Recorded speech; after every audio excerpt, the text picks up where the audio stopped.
बात करते हैं एडजॉइंट ऑफ अ मैट्रिक्स के बारे में। ठीक है, मान लेते हैं एक हमारे पास मैट्रिक्स है कैपिटल बी नाम का। इसके अंदर मान लेते हैं पहले कुछ एलिमेंट है A11 A12 A21 A22। अगर आपसे अब कोई पूछे कि इस बी मैट्रिक्स का एडजॉइंट निकालो तो आप क्या करोगे? पहले इन एलिमेंट्स का कोफैक्टर निकालोगे। कोफैक्टर निकालना कैसे है हमने पिछले क्लास के अंदर ये देख लिया है। फिर क्या करोगे? उसका ट्रांसपोज कर दोगे। जो हमने कोफैक्टर निकाला उनको पुट करोगे। मान लेते हैं हमने A11 एलिमेंट को लिया, इसका कोफैक्टर निकालेंगे। इसको कैसे डिनोट करते हैं? कैपिटल A11 से या कैपिटल C11 से डिनोट कर देते हैं। मान लेते हैं हम कैपिटल A11 से डिनोट करते हैं। पिछली क्लास में हमने बताया भी था कि A से भी डिनोट कर सकते हो, C से भी डिनोट कर सकते हो। और मान लेते हैं कि एलिमेंट 12 का कोफैक्टर क्या आ गया? A12। A21 का कोफैक्टर क्या आ गया? A21। A22 का कोफैक्टर क्या आ गया? A22।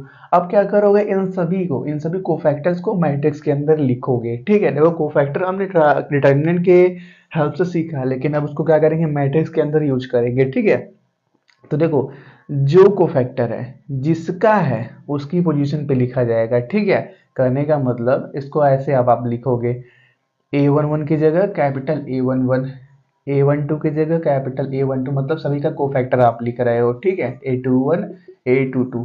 अब क्या करोगे? इस मैट्रिक्स को ट्रांसपोज कर दोगे। मतलब क्या? इस रो को पकड़ के कॉलम में बदल दोगे या कॉलम को पकड़ के रो में बदल दोगे, किसी को भी कर दो।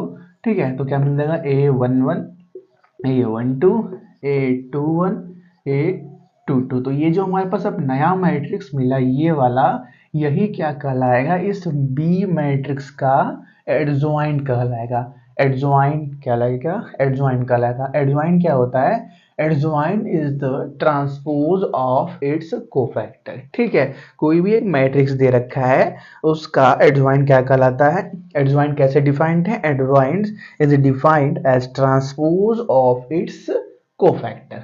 ठीक है, इज डिफाइंड एज ट्रांसपोज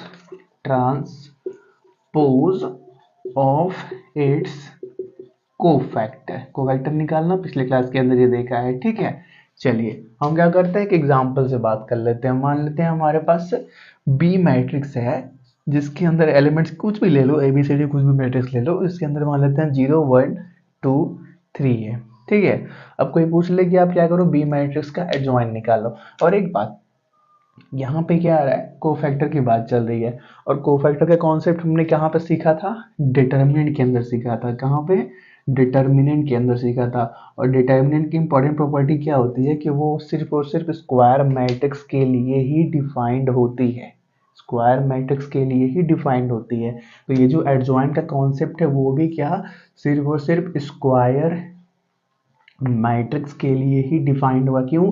क्योंकि यहाँ पे कोफैक्टर्स के टर्म यूज होने वाले हैं, और कोफैक्टर डिटर्मिनेंट से हमने सीखा है डिटर्मिनेंट सिर्फ और सिर्फ स्क्वायर मैट्रिक्स के लिए डिफाइंड है। इसलिए अगर आप कोई एक नई चीज बना रहे हो, क्या बना रहे हो? एडजॉइंट बना रहे हो किसी भी मैट्रिक्स का, तो वो भी सिर्फ और सिर्फ स्क्वायर मैट्रिक्स का ही निकलेगा। ये बात क्लियर है? हाँ, इसको हमेशा याद रखना कि किसी भी रैंडमली मैट्रिक्स का एडजॉइंट नहीं निकाला जा सकता, सिर्फ और सिर्फ स्क्वायर का ही निकाला जा सकता है। ठीक है, चलो हम इसके बारे में बात करते हैं। हमारे पास 0 1 2 3 है, इसका हमको क्या निकलना है? Find adjoint of B. देखो एडजॉइंट को ऐसे डिनोट किया जाता है। ठीक है, चलिए कंटिन्यू करते हैं। तो पहले हमको क्या करना है? सबका कोफैक्टर निकालना है। तो कोफैक्टर कैसे डिफाइंड है? मान लेते हैं कोई भी एलिमेंट आई जे है, उसका कोफैक्टर कैसे निकालते हैं? -1 की पावर आई प्लस जे यम आई जे करके। यम आई जे क्या है? माइनर है। ठीक है, तो पहले क्या करते हैं? 0 का कोफैक्टर निकालते हैं। कोफैक्टर ऑफ 1 1 0 का निकालते हैं। तो -1 के पावर 1 + 1, और माइनर निकालेंगे 1 1 का। इसके रो इसको कॉलम को हटा दो, क्या दिख रहा है? 3 दिख रहा है। तो 3 मिल गया। -1 के पावर 2 1, मतलब क्या? 3 मिला। अब निकालते हैं 1 2 का, मतलब क्या? 1 का कोफैक्टर, तो -1 के पावर 1 + 2 3 हो गया। इसका माइनर निकालोगे, रो कॉलम को हटाओ, क्या दिख रहा है? 2 दिख रहा है, मतलब क्या? -2 मिल गया। अब माइनर सॉरी कोफैक्टर निकालते हैं 2 का, तो क्या मिलेगा? -1 के पावर 3 यहाँ पे भी होने वाला है। इसके रो इसको कॉलम को हटाया तो 1 दिख रहा है, मतलब क्या मिलेगा? -1। अब A22 मतलब क्या? 3 का कोफैक्टर निकालते हैं तो -1 के पावर 2 + 2 4, इसके रो इसके कॉलम को हटाया तो 0 दिख रहा है, मतलब क्या? 0 मिल जाएगा। अब क्या करो, इन सभी एलिमेंट्स को एक मैट्रिक्स के अंदर पुट करो। और एक बात याद रखना, जिस भी एलिमेंट का निकाले हो कोफैक्टर, जो कोफैक्टर मिला है उसी के पोजीशन पे रखना है, ठीक है। पहले एलिमेंट का कोफैक्टर क्या मिला, 3 मिला, तो पहले एलिमेंट के पोजीशन पे क्या रखना, 3 रख लेना, ठीक है। तो क्या मिल गया हमारे पास, 3 -2 -1 0। अब क्या करो, इनके रो को कॉलम में बदल दो, कॉलम को रो में बदल दो, ठीक है। देखो कैसे करोगे, ये हमारे पास पहला रो है, इसको पकड़ो और कॉलम में बदल दो। ये हमारे पास दूसरा रो है, इसको पकड़ो और कॉलम में बदल दो। बदलने आता है ना, ट्रांसपोज करने, हाँ ठीक है, वही करना है। तो क्या मिल जाएगा, 3 -2 पता नहीं क्यों यार आवाज क्लियर नहीं हो रहा है, 3 -2 -1 और 0। तो ये जो नया मैट्रिक्स मिला है इसी को हम क्या बोलेंगे, एडजॉइन ऑफ बी बोलेंगे, क्योंकि हम बी मैट्रिक्स से स्टार्ट किए थे। तो जो लास्ट में मिला है वो क्या मिल गया, एडजॉइन मिल गया, किसका, बी का। तो हमारे पास पहले मैट्रिक्स होता है, उसका हम माइनर निकालते हैं, फिर -1 की पावर i प्लस जे से मल्टीप्लाई करते हैं तो कोफैक्टर मिलता है। कोफैक्टर को एक मैट्रिक्स में पुट करते हैं, मैट्रिक्स का को ट्रांसपोज करते हैं तो हमको क्या मिलता है, एडजॉइन मिलता है, ठीक है। ये हो गया। हम क्या कर सकते हैं, 2x2 ऑर्डर के मैट्रिक्स के केस में फॉर्मूला भी यूज कर सकते हैं, या फिर जिसको आप ट्रिक भी बोल सकते हो, कि अगर कोई भी एक 2x2 ऑर्डर का मैट्रिक्स है, इसी को लेके चलते हैं, ठीक है। बी मैट्रिक्स क्या था हमारे पास, 0 1 2 3, ठीक है। हमको क्या करना है, इसका एडजॉइन निकालना है, एडजॉइन ऑफ बी निकालना है, मतलब एक हमको मैट्रिक्स फाइंड करना है। तो ट्रिक ये है कि आप क्या करो, इसको क्या करो, इंटरचेंज कर दो। और एक बात याद रखना, ये सिर्फ और सिर्फ 2x2 ऑर्डर के मैट्रिक्स पे ही लागू होगा, 3x3 के लिए आपको निकालना ही पड़ेगा। 2x2 है ना, तो 2x2 के मैट्रिक्स का एडजॉइन निकालने के लिए 1 2 3 4 स्टेप करने पड़ेंगे, लेकिन ट्रिक ये है कि आप एक स्टेप में निकाल लोगे। बस क्या करो, इनको इंटरचेंज कर दो, इंटर चेंज कर दो। करने का मतलब, यहाँ पे 3 आ जाएगा, यहाँ पे 0 आ जाएगा। और इनको क्या करो, इनका साइन चेंज कर दो, इनको साइन चेंज कर दो, इनका पोजीशन वही रहने दो, बस साइन चेंज कर दो। 1 है तो -1, 2 है तो -2। अगर यहाँ पे -2 होता तो क्या हो जाता, +2 हो जाता। अब इसको मैच करो इससे, 3 -1 -2 0, हाँ वही है। तो सिंपल सी बात है, अगर 2x2 ऑर्डर है कोई भी मैट्रिक्स से, हम रैंडमली बात कर लेते हैं, A11 A12 A21 A22, अगर इनका एडजॉइन निकालना है तो इसको क्या करो, सॉरी, इसको क्या करो, इंटरचेंज करो, इंटरचेंज करो। और जो बच रहे हैं इनका क्या करो, साइन चेंज कर दो, इनका क्या करो, साइन चेंज कर दो, ठीक है। तो जो भी नया बनने वाला है वही क्या हो जाएगा, पुराने का एडजॉइंट हो जाएगा, ठीक है। आपको ये स्टेप से आगे स्टेप, इस स्टेप को करना ही नहीं पड़ेगा, ठीक है। क्या करो, इसको नोट करो। अब एक 3x3 का मैट्रिक्स देख लेते हैं, ठीक है। इसको नोट करो पहले।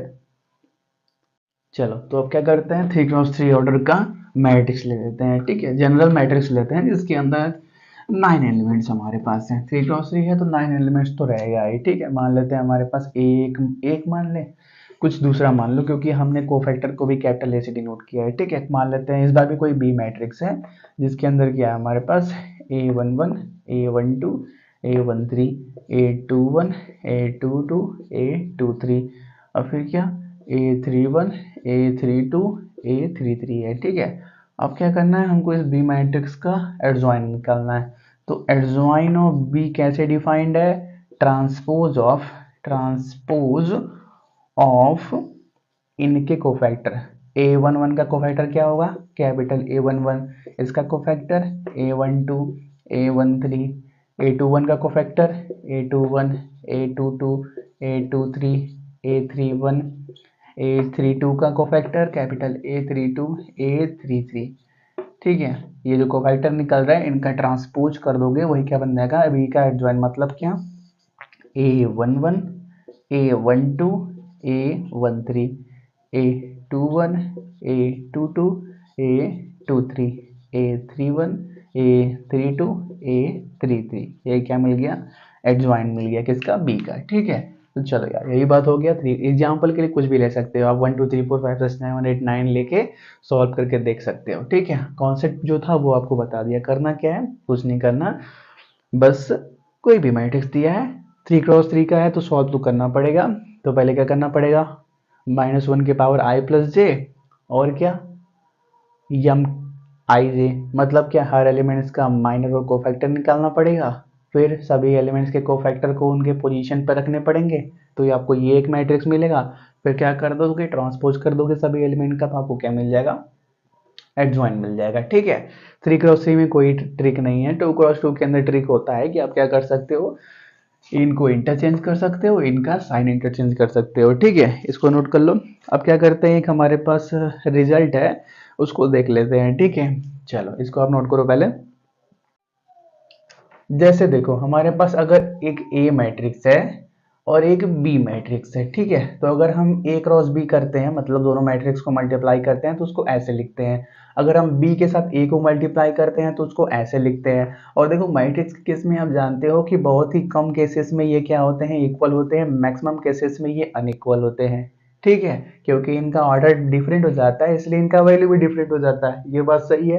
अब क्या करते हैं, एडजॉइन के बारे में बात कर लेते हैं। मान लेते हैं कि हमारे पास मैट्रिक्स बी है और इसके साथ हमने एडजॉइन ऑफ बी मल्टीप्लाई किया, तो कुछ चीजें ऑब्जर्व करना।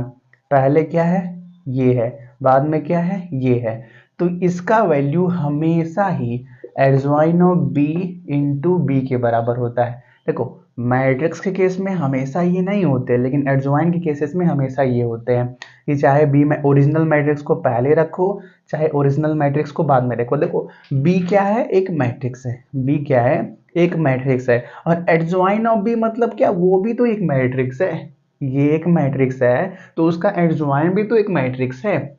तो दो मैट्रिक्स को हमने इस ऑर्डर में मल्टीप्लाई किया या इस ऑर्डर में मल्टीप्लाई किया, सिर्फ और सिर्फ एडजॉइन के केस में याद रखना कि ये क्या होते हैं, बराबर होते हैं। और ये फर्दर किसी चीज के इक्वल होते हैं, किसके इक्वल होते हैं, आई इंटू डिटर्मिनेंट ऑफ बी के। डिटर्मिनेंट ऑफ बी निकालना जानते हो, आई क्या है, आई है हमारे पास आइडेंटिटी मैट्रिक्स, आइडेंटिटी मैट्रिक्स। ठीक है, और इस बात को याद रखना, जिस भी ऑर्डर का बी होगा, जिस भी ऑर्डर का बी होगा, मतलब 1x1, 2x2, 3x3, उसी ऑर्डर का हमारा आइडेंटिटी मैट्रिक्स भी होगा। ठीक है, चलिए इसको पहले प्रूफ कर लेते हैं। ठीक है, तो चलो, हम क्या जानते हैं, इनवर्स का फॉर्मूला। इनवर्स का फॉर्मूला बस फिलहाल के लिए नोट करके रख लो कि अगर कोई भी एक बी हमारे पास मैट्रिक्स है तो उसका इनवर्स बी इनवर्स चलिए नोट किया जाता है, वो आपका one by determinant of B into adjoint of B के बराबर होता है। ठीक है, इस फॉर्मूले को प्रूफ करने के लिए हम इस फॉर्मूले का यूज कर ले रहे हैं, लेकिन इनवर्स अभी हम नहीं पढ़ रहे। इनवर्स हम पढ़ेंगे कुछ क्लासेस बाद, अभी हमारे पास बहुत सारे टॉपिक्स बचे हुए हैं,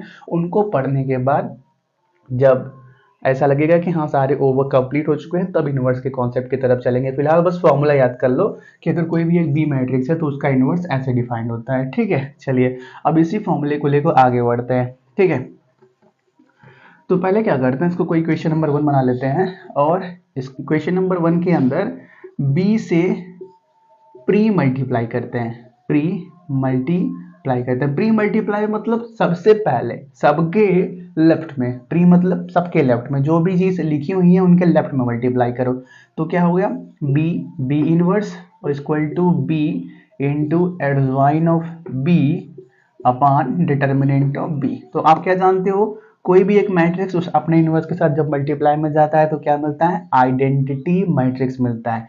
कोई भी एक मैट्रिक्स है वो अपने इनवर्स के साथ मल्टीप्लाई में जाता है तो क्या मिलता है, आइडेंटिटी मैट्रिक्स मिलता है। तो यहाँ पे मिल गया I is equal to B adjoint of B, और ये जो नीचे का डिटर्मिनेंट ऑफ बी है उसको यहाँ पे मल्टीप्लाई कर दो। ठीक है, डिटर्मिनेंट ऑफ बी, तो ये बात हो गया। अब क्या करते हैं, बी को पोस्ट मल्टीप्लाई करते हैं, पोस्ट मल्टीप्लाई करते हैं इक्वेशन नंबर 1 के